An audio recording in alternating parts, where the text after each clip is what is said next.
मोहनजोदाड़ो नामक स्थान को मौत का टीला कहते हैं। क्यों कहते हैं, चलिए आइए इसको विस्तार से जानते हैं। मोहनजोदाड़ो सिंधी भाषा का शब्द है जिसका अर्थ है मुर्दों का टीला। इसे मुअन जो दड़ो भी कहते हैं। चार्ल्स मैसन ने सबसे पहले हड़प्पा के विशाल टीलों की ओर ध्यान आकृष्ट किया था। मोहनजोदाड़ो सिंधु घाटी सभ्यता का एक नगर है जो विशालकाय टीलों से पटा है। यह नगर सिंधु घाटी के प्रमुख नगर हड़प्पा के अंतर्गत आता है। सिंधु नदी के किनारे दो स्थानों हड़प्पा और मोहनजोदाड़ो में की गई खुदाई में सबसे प्राचीन और पूरी तरह विकसित नगर मिला था।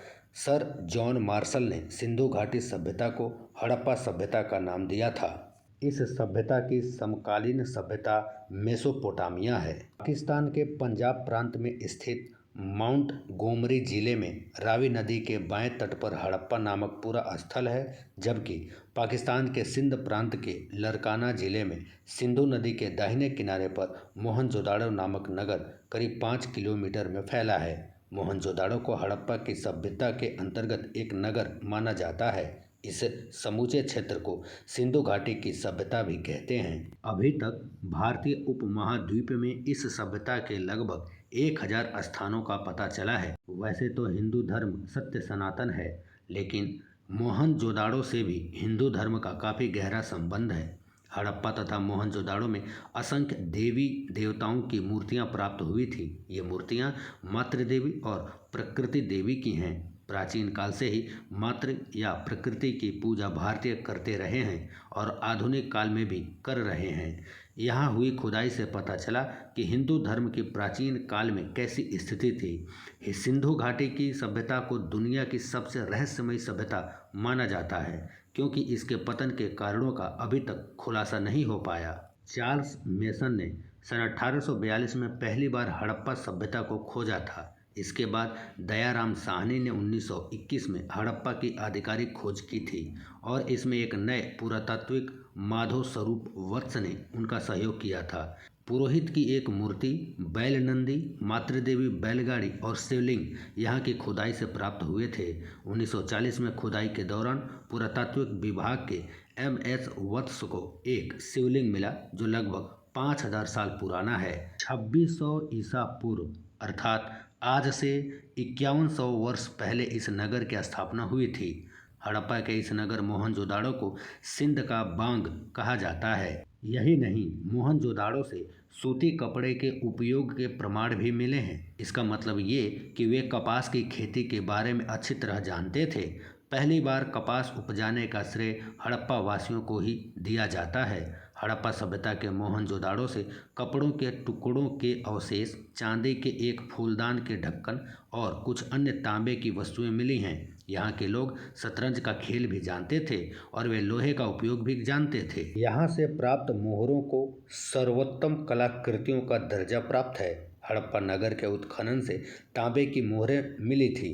इस क्षेत्र की भाषा की लिपि चित्रात्मक थी। मोहनजोदाड़ो से प्राप्त पशुपत की मुहर पर हाथी, गेंडा, बाघ और बैल अंकित हैं।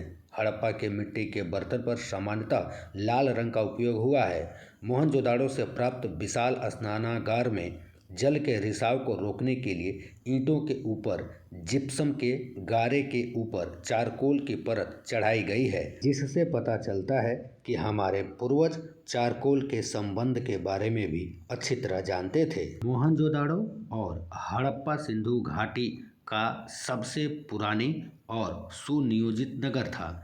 दयाराम साहनी और माधव स्वरूप वत्स ने 1921 में हड़प्पा सभ्यता की खोज की थी, जबकि मोहनजोदाड़ो की खोज राखा लदास बनर्जी ने की थी। यह दोनों ही नगर पास पास में हैं। मोहनजोदाड़ो हड़प्पा सभ्यता का सबसे प्रसिद्ध पूरा स्थल है। मोहनजोदाड़ो की सबसे बड़ी इमारत को अन्नागार कहा जाता है। हड़प्पा कालीन लोगों ने नगरों में घरों के विन्यास के लिए सामान्यतः ग्रिड पद्धति अपनाई थी। यहाँ बड़े बड़े घर, चौड़ी सड़कें और बहुत सारे कुएं होना के प्रमाण मिलते हैं। यहाँ जल और मल निकासी के लिए नालियों के होने के भी प्रमाण मिलते हैं। इससे पता चलता है कि यह नगर वर्तमान के नगरों जैसे ही विकसित और भव्य था।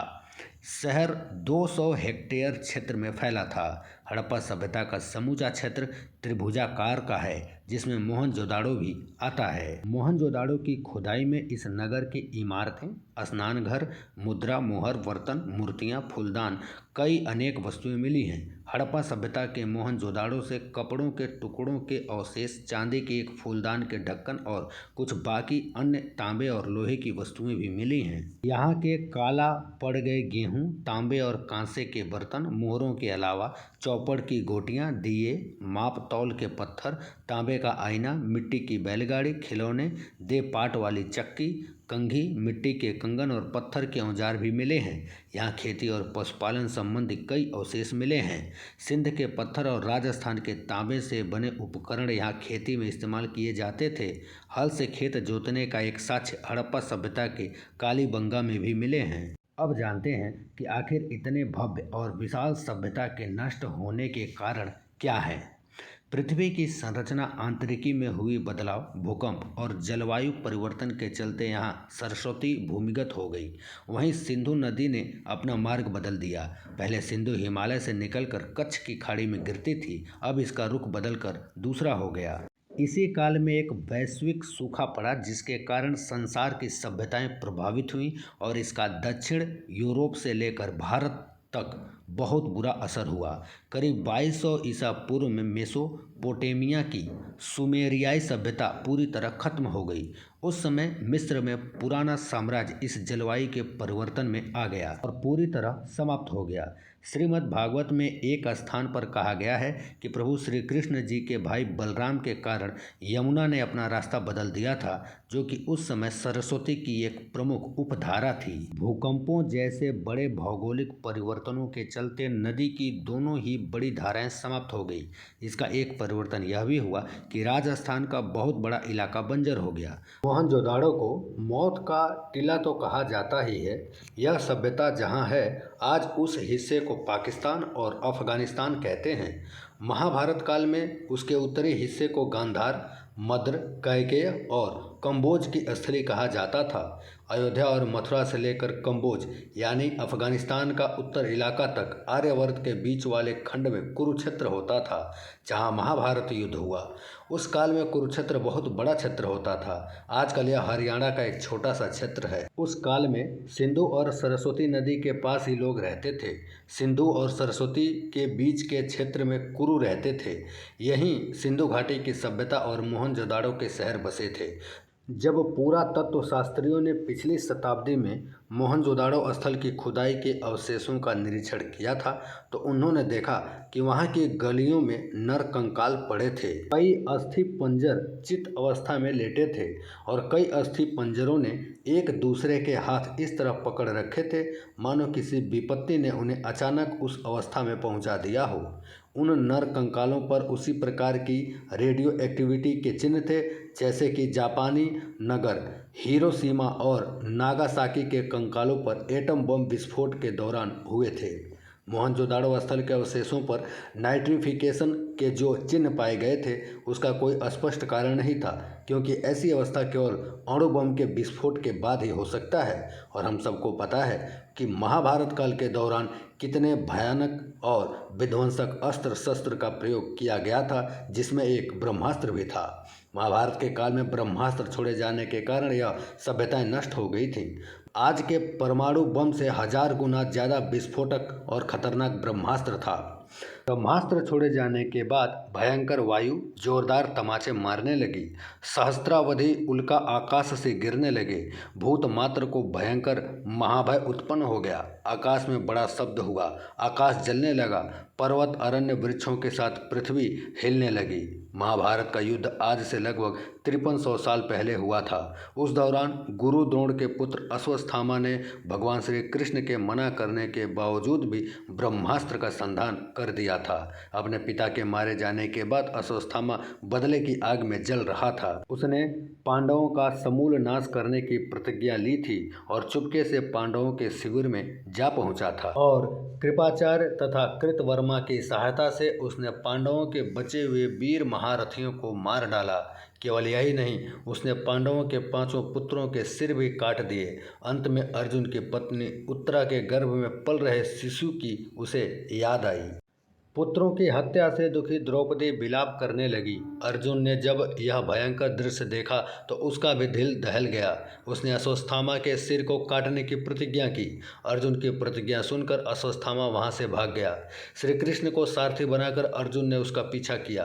अश्वत्थामा को कहीं भी सुरक्षा नहीं मिली तो अंत में उसने ऐसिका यानी अस्त्र छोड़ने का उपकरण को लेकर अर्जुन पर ब्रह्मास्त्र का प्रयोग कर दिया।